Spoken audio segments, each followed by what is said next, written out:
So I started this outfit yesterday, and I started off by using my Johnson Ruffler machine, and I made this sweet little skirt ruffle for the bottom of this shirt. I've taken the t-shirt pattern that was, the t-shirt pattern is on Made by Me, and I took it and I have changed it. Instead of having sleeves on it, it's going to be like a little tank top, and this looks like it's, I'm gonna have to adjust that. It's gonna be like a little tank top, only the top of it is gonna be a tank style, and then I'm gonna attach this little skirt onto the bottom of it, so it'll be like a little peplum shirt with no sleeves. And so anyway, I did the ruffling part yesterday, and so you'll see that in the beginning part of the video. And now I'm going to attach this part to this part. But what I want to do first is I want to serge these edges, and then I'm going to hem it with my Coverstitch machine. So I'm going to first serge and then attach it to this sewing machine. So let's see if everybody can see. You don't need to look at me. I'm sure you want to see the sewing part of this. So let me adjust this down to where you can see it.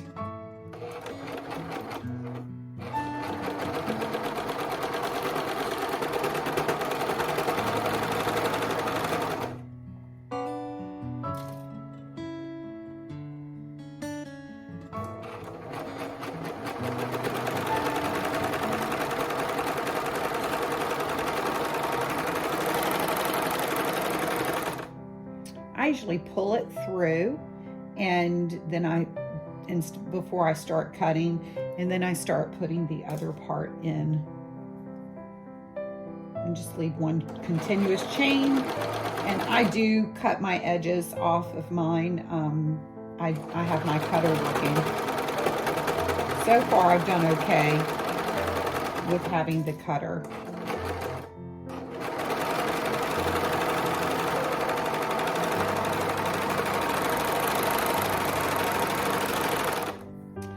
So let's see, I took all my scissors down here. But now I'm going to attach, cut that little string off.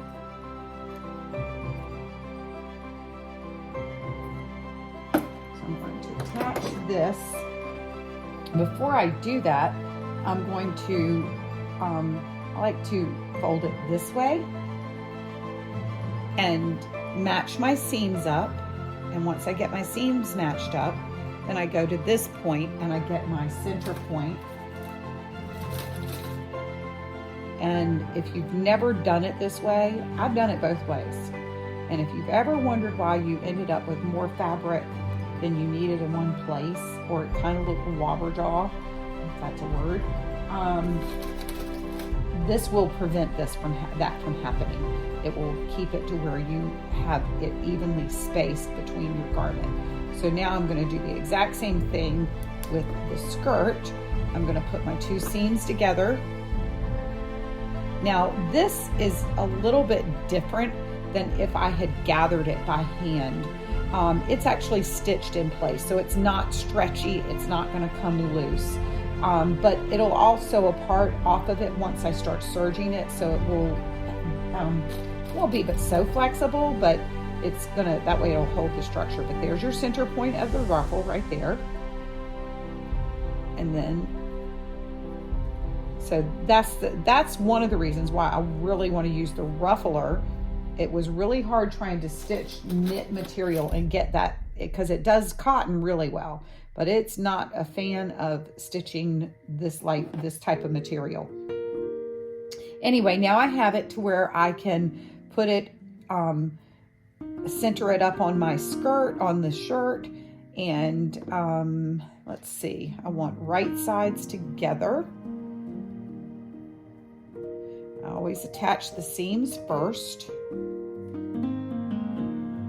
Make sure you have right sides together. All right, so there's that. And then match my two seams up in the center.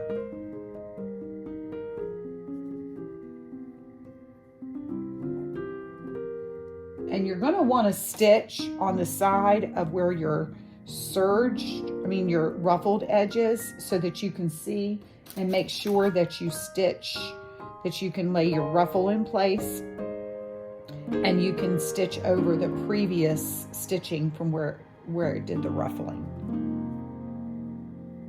At least that's the way I do it. All right, so far it's fitting just great. Do this side.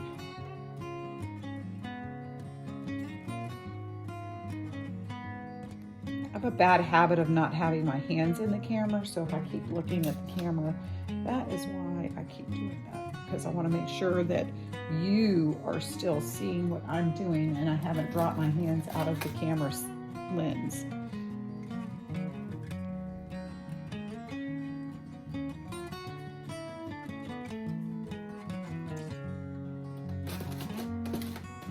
Last pin, and then I'm going to serge. Now watch out for your needles, and this is not a situation where you have to do any stretching or anything like that. And you are going to want to use your cutter on this so that you can get rid of this extra that you're going to need. All right, here we go. Make sure that hopefully you can see without my fingers being in the way. I like to come back and lay my ruffle out to where it's straight, so it doesn't get that bunched weird look. And I want to make sure that I cover all of that stitching, and don't sew over your needles.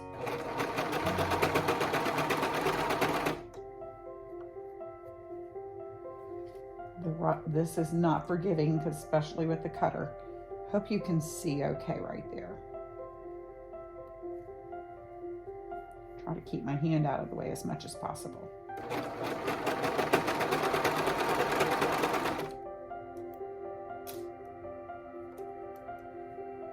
You want to make sure your shirt is nice and flat on the bottom as well.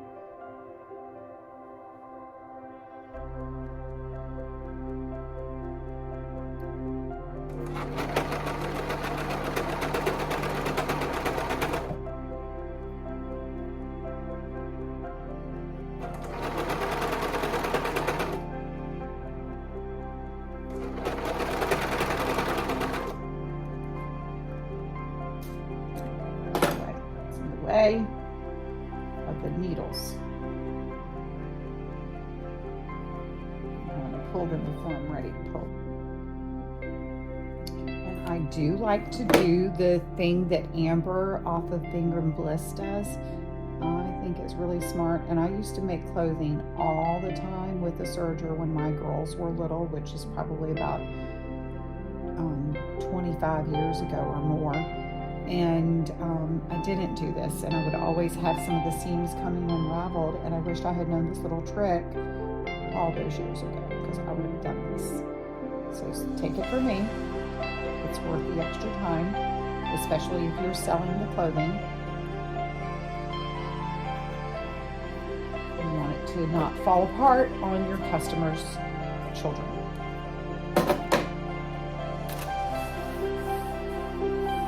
Okay, so this is what it looked like afterwards, all serged on. I'm just going to drop it down so you can see what it looks like. Before I do, I've already pre-pressed, and this is what it looks like. It's so cute. And I've already made, I took and I didn't make bummies, and I didn't make leggings. I made shorts, or sort of shorts, and I'm probably going to reduce the length of these, but they're going to probably go up, just above the knee or whatever, like little knickers kind of thing for the underneath of it. So now let's move over to the next machine. I'm done with all of my serging. So this is a Juki MCS 1500. I really like Juki a lot. All right, so using this cover stitch has been a learning curve for me, and because you have to stitch it up blind. Now you can, I don't know if you can see it, but I can see through this fabric, but you can also feel where your edge is. And I'm trying to learn the best location to stitch. I have the 3 needles in right now just because I haven't taken another one out, and I've been able to sew everything just fine with the 3 needles, and I'm learning to gauge my stitching. Now on this, I'm going to look right here, and you can see where your guide is right there. These are where your needle points are. I will tell you this, I just figured that out the other day, that these were your needle points are. So that helps you when you go back and stitch. So really and truly, I only need to put it in there enough underneath where the foot is. And I like to try to start at a seam, and there's a line right here, and then you've got your foot. So I keep all of that covered, and I'm gonna put my foot down. The foot pedal is back at the back, and I like to try to start my needles. Let me pull my strings out of the way though. I like to try to make sure I have my strings pointing to the back, and you'll learn why if you use it. And I like to put the needles down and get those situated and seated, and then I put my foot down, and then I'm just going to feel. What someone said was, instead of watching the needles like you would on a traditional sewing machine, you want to watch your edge over here because you're stitching blindly. And I like to try to help it get going because I'm right over that seam. And then once you get going, you just let it go. There's no pulling, there's no pushing. You do want to keep it under the feed dog, otherwise it's going to walk out. So I'm going to make sure I keep it right there. So I want to keep it right there at that edge. But I'm not stretching it, I'm not pulling it or anything. The machine is walking it all the way through. And I could have done all of this before I made the ruffle, but there's a reason why I did not. I wanted to make sure that I could serge my side seams before I cover stitch. That way, when I go all the way around, there's going to be no stopping and starting. And when you see what this stitch does, you'll understand completely why. It's a finishing stitch, and so you want it a finished edge from the beginning to the end. And there is no reverse, so you don't back stitch or anything like that. Now right here, I want to make sure my seam is going the same direction as my other one is. So I'm going to readjust a little bit right here. That's important with the way it lays. And I do go, it's supposed to seamlessly go over top of a seam, but I always start slow down.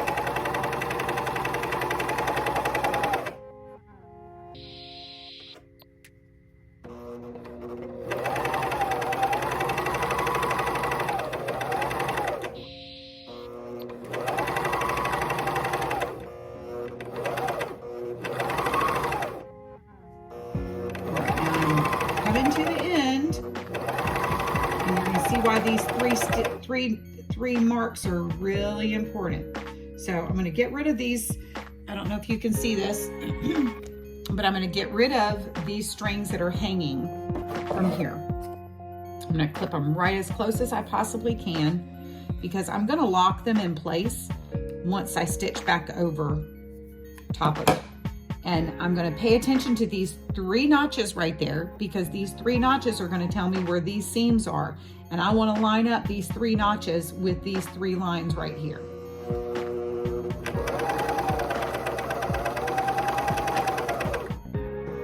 And if I do that correctly, and I should stitch right over top of those 3 lines. And like I said, there is no reverse. So you just want to go enough that you can go over top of what you already previously did. Now, hopefully I did it right. Now I need something with a flat edge. Here's something with a flat edge. There's a crochet hook. Usually I use tweezers. but you lift your needles up and then you just pull these out. You want to keep them separated, and you're going to clip. Now, these are your new 3 threads that keep there, and then these 3 threads, this is the coolest part. When I pull the other, they're going to go from the front to the back. You ready? Watch this.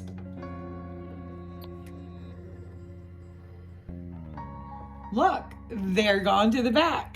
So now they're on the back side, and when you do this process, you lock your stitches. So let me show you where my guide was. How did I do? I went right back over top of where those other 3 lines were. So that's why I serged the edges before after putting the construction, because really and truly you want to make sure that the construction of your item is pretty much done by the time you come to this machine, because this machine is your finisher, and when it means exactly what it says, it's going to finish. I did go up a little bit right there, but you know, in the scheme of things, it's not going to be noticeable whatsoever.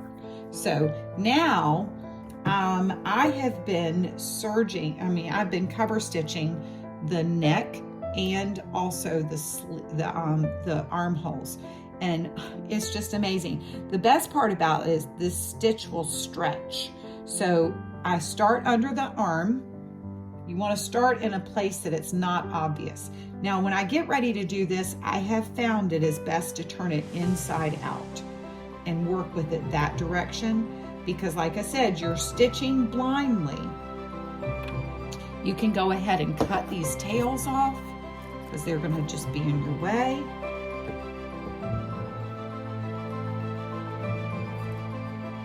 And you're going to be going over top of them anyway, so you're not going to have to worry about them coming undone.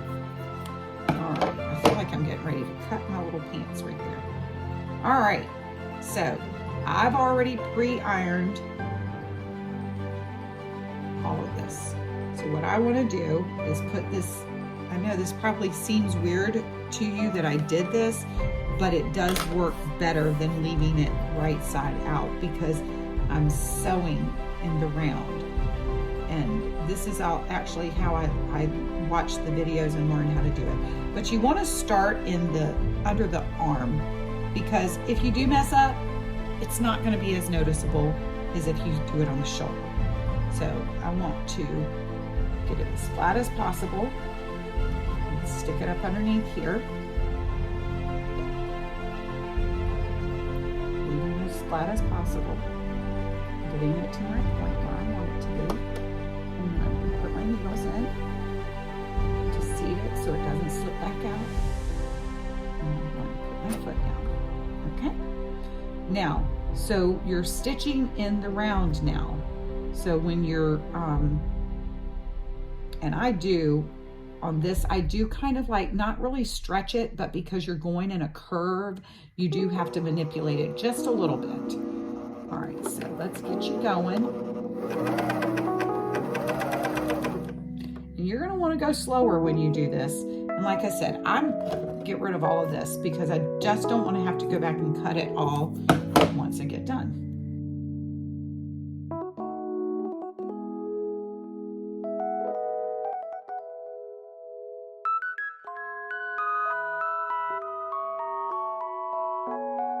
All right, so I'm going to be coming back to the same point again that I told you. You have to pay attention to these 3 notches, and you want to line those up with your other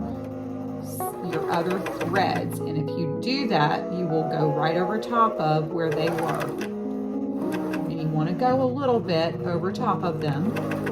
Okay. And then you want to end it with your needle in the up position, because that on this machine, there are other machines I know that you can push a button and it releases the tension and it makes them easy to pull. If this one has it, I don't know it. But anyway, it said that when you lift the needles, it releases the tension and then you just pull. And like I said, you've got 3 on the bottom and 3 on the top, and you cut them. These 3 stay with the machine. The other 3 are going to go on the back side of your garment. And then you have your one looper thread that's still attached. That's actually what locks it. And there's my stitch. And I don't know if you can see it really well, but it's white. But I'm telling you what, it is spot on. I didn't miss a beat with that. And it's funny because it took me a little bit to figure out that that's what those 3 notches were there for. And I'm like, I kept misshooting every single time. Oh, I did the neck. I was wondering why that was so big. That was the neck. So that is the inside of the garment. And that is the neck on the outside that you're going to see. Is that not nice or what? And I didn't attach a collar. All I did was fold down the existing that I have. So now I'm gonna actually start in the armpit. So I'm glad I did that one so nicely. And one of the things you wanna do is before you sit this down, you want to make sure that your seams are going the same direction. If you've ever worn a garment and they're not the same direction, you know why I'm saying to do that, because it is uncomfortable. And if I'm uncomfortable with it as an adult, I can only imagine that a baby's uncomfortable and they can't even tell you they're uncomfortable. But I do know this. I've raised 3 girls. 2 of them I've had since birth. And the 2 that I've had since birth were very picky on the kind of clothes that they wore because of how they felt. And if they didn't like the way they felt, they wouldn't wear them. Now, I don't know about you. Anybody else have children like that? All right, so you want to make sure that this is folded in. This one's the tricky one. That's why it was so easy on that other one. That's why it was so easy. But you just want to make sure that you have your fabric as flat as you possibly can so that it goes underneath your needle. Like I got that right. Move that over a little bit.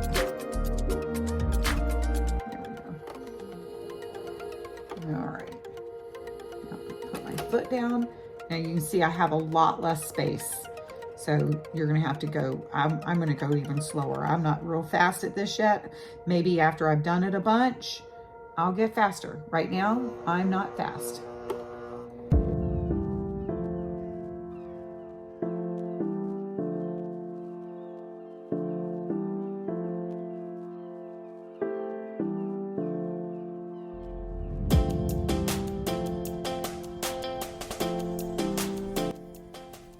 Armpit done. And so where I thought I was going to be out of place and not have all of it covered, it still covers it. It's called a cover stitch for that reason.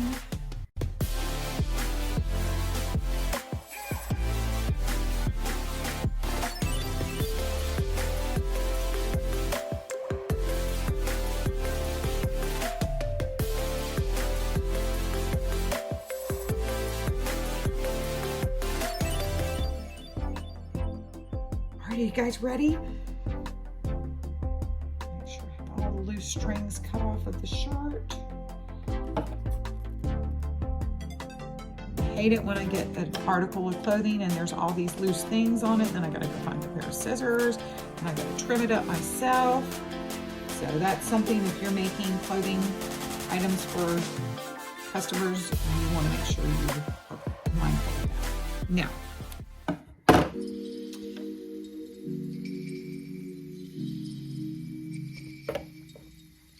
here is the finished shirt.